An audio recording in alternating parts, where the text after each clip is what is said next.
It's not rushed. It's not rushed. Our constitution provides that when we are in a position, we should have our presidential election not later than 24 months before the conduct of the general elections. Right? What does it mean?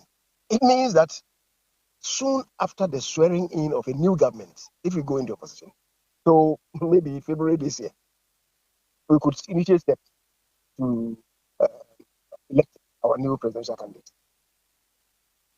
The framers of the constitution were properly informed about the processes. That is why they said that you can do it not later than 24 months before the conduct of the presidential and general elections, which is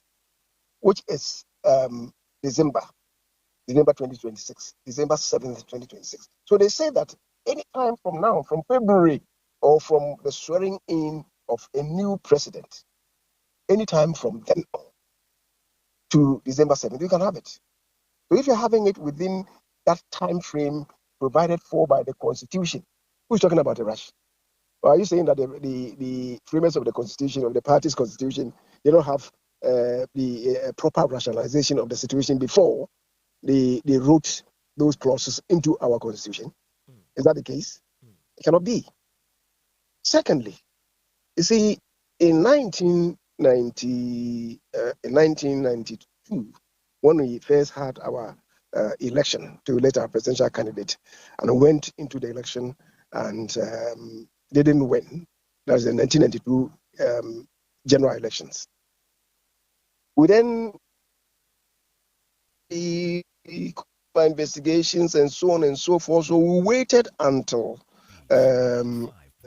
March 1996, less than 8 months before the conduct of the elections, and then elected our flagbearer, who was Kufuor. We went into the election, the general election, and performed poorly. And the party then decided that no, we should have an early primaries. So following after that, we did the primaries. Following after the 1996 fiasco, we did the primaries in 1998, 2 years before the conduct of the general elections, right? In 2008, when we went into the elections and lost, we came back for the 2012 election and held the primaries early, 2 years. Ahead of the 2016, we did it in 2014, the primaries in 2014, again 2 years before the conduct of the presidential and general election. So if you are doing this in 2026, 2 years before the conduct of the primaries of the general elections, who says that is being rushed? Being rushed by who anyway? They agree that this is the time to do it. And the National Council, the National Executive Committee, and ultimately the National Council, we all agreed that it should be done early. We all agreed that should be done early. At that meeting, I will tell you that about 95% of all those who attended were in support of the primaries. I wouldn't say that it's even an early primaries because it conforms with our party's constitutional provisions.